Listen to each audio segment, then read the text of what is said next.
A couple months ago, I released an unboxing video on the AXR4T from STEINBERG, which is a sound interface. Now, in today's video, I'm going to go in more details about what this sound interface has to offer, and also I'm going to share with you my thoughts after working with the AXR4T for the past few months.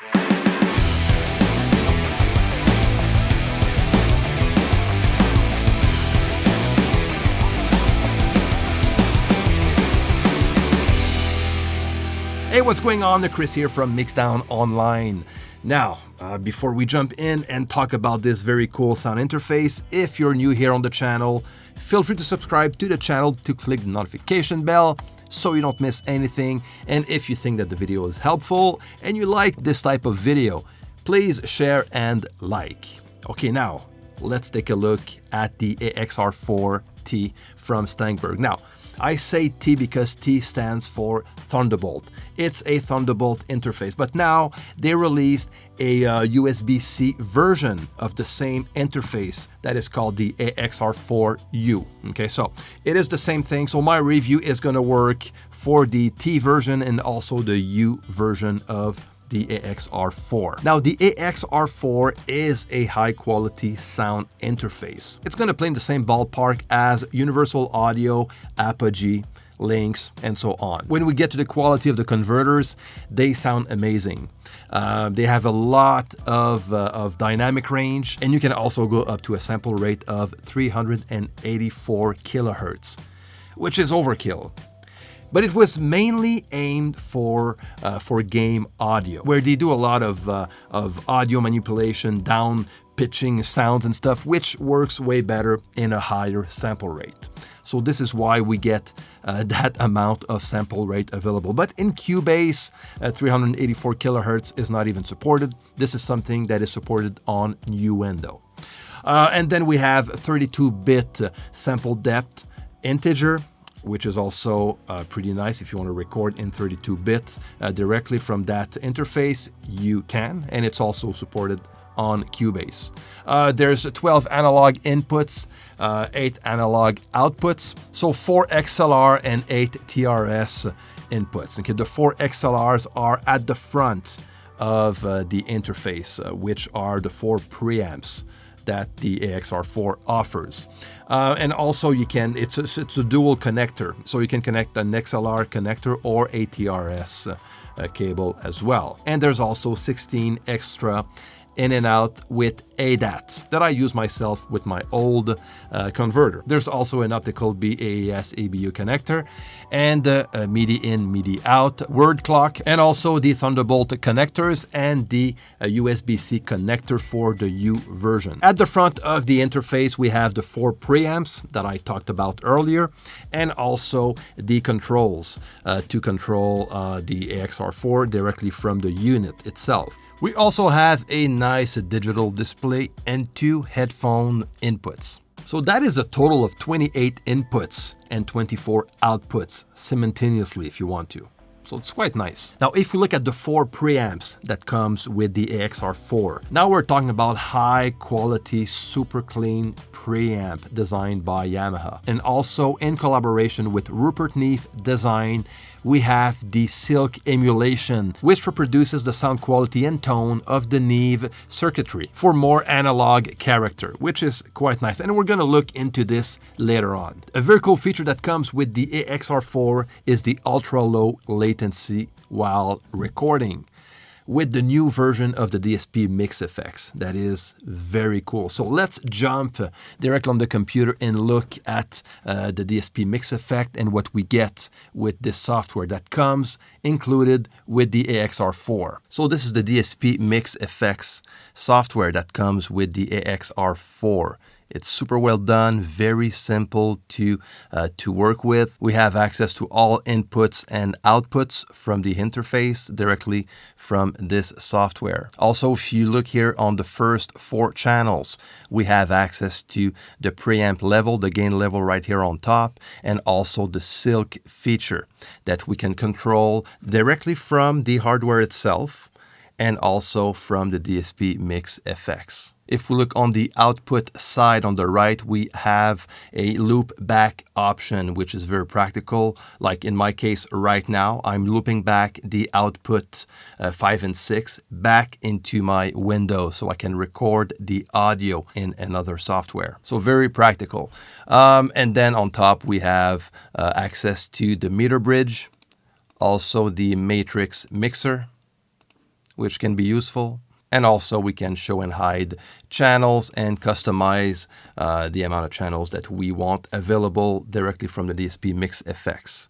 And now let's look at the effects themselves that are included in the DSP Mix effects as inserts that you can use while recording to monitor yourself or to record with your signal. Note that all inputs will have access to those plugins, whether we're talking about the 4 preamps that comes with the AXR4 or the other analog inputs or ADAT inputs. All of them will have access to those plugins. Right now, what I have here on this channel is the EQ601, which is a vintage EQ type emulation. Sounds very good. So this is what I have directly on my channel, and by clicking on Effects Rec, that means that the effect inserted is going to be recorded. And if I don't want that, I just make sure I don't have that activated. There's also, let's look at the compressor. There you go. So now I have here a Yamaha Compressor 276, which is an emulation of the 1176. Now my voice sounds very compressed right now. Okay, so I'm just going to remove this one and add the channel strip that we saw on the older version of the DSP Mix effects. So that is basically a classic. And that's about it for the inserts.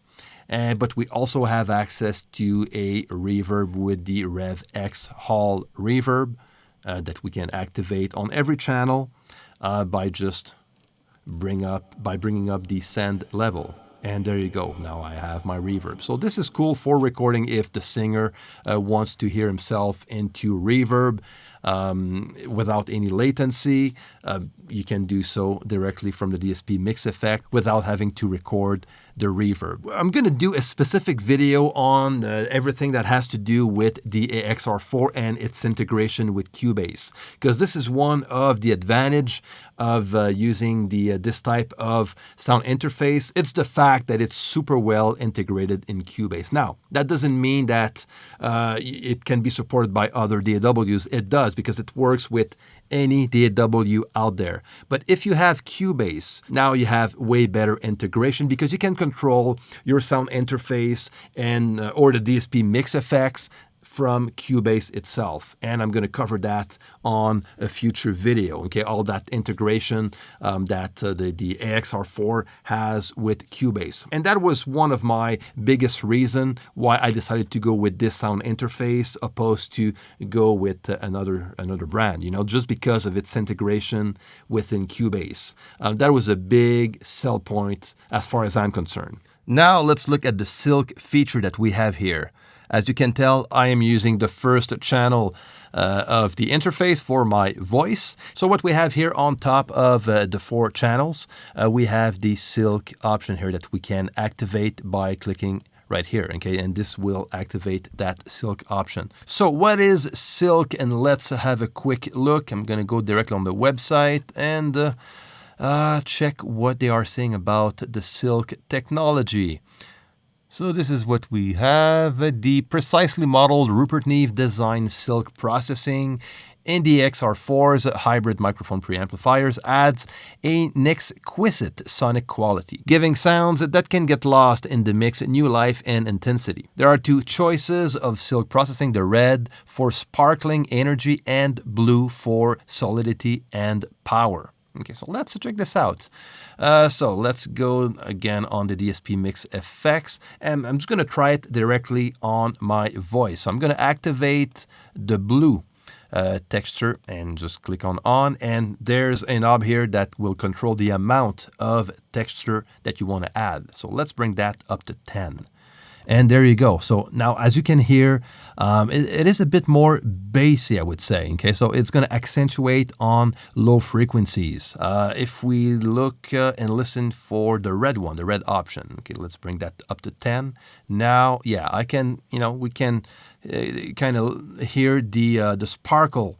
Again, it does a bit more to the higher frequencies. Which adds a bit more edge to the sound. Okay, now let's jump in Cubase, and I want to experiment a bit more with this silk feature. Okay, I have a clean recorded guitar that I'm reamping into a guitar amp and miking that amp, of course, and that goes back into the interface on one of the channels, on channel 4. And that track here at the bottom is the track that I'm using to record that signal, or to monitor that signal by activating the monitor option here. All right, so now I'm going to play that signal, and what you're going to listen to is the clean version of that signal, just the guitar sound through the guitar amp.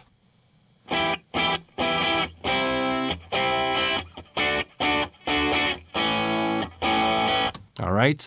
Now, on the left side of my Cubase, on the left zone, I have a new tab that is called the AXR4 when I'm using my sound interface.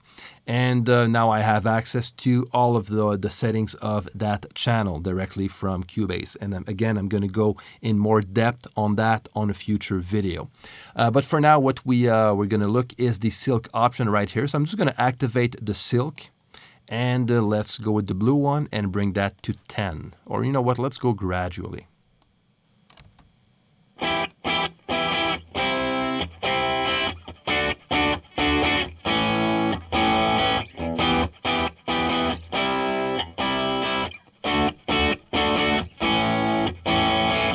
Let's listen to the red version now.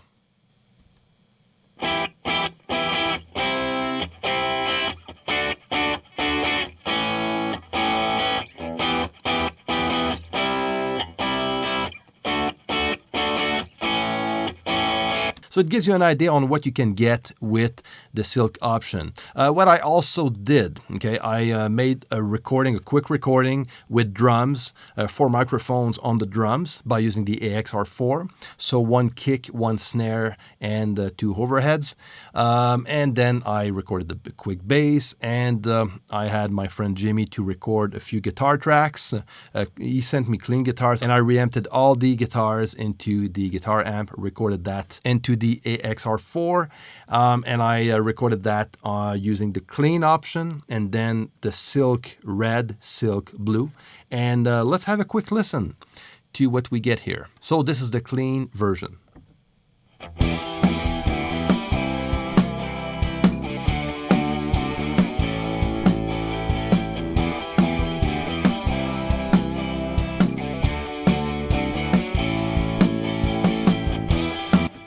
Okay, now let's go and listen to the blue version.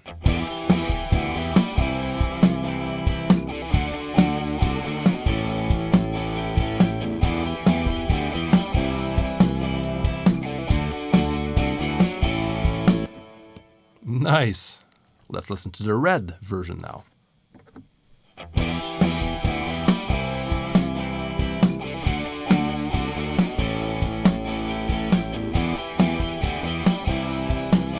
Okay, that's pretty cool. So let me know in the comments section which one you like the most. Now let's mix that up a bit. Okay, let's bring the drums to blue, bass to blue, and let's keep the guitars on red. And you know what? The electric solo, let's bring that one to clean.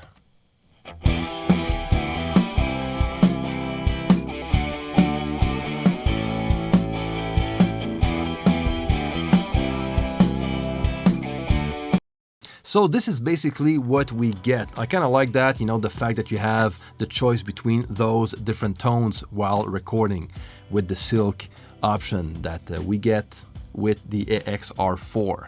And again, that's a collaboration between Steinberg and Rupert Neve Designs. So there you go. This is my take on this amazing sound interface. Honestly, I like it a lot. I've been working with it for the past few months, and I made this one the heart of my studio. So basically, this is my main sound interface. And you can also hook up to 3 AXR4T together if you need way more inputs and outputs, which is quite nice. So I know that a lot of people are going to ask me, why didn't you go with universal audio with the Apollo, for example? I thought of it at first, to be honest with you, but the fact is I already have 16 cores of UAD processing. So for me, as far as DSP goes, my needs are filled with what UA has to offer me. But as far as the sound interface goes, and this is actually my favorite part of this interface, is the integration that I get with Cubase.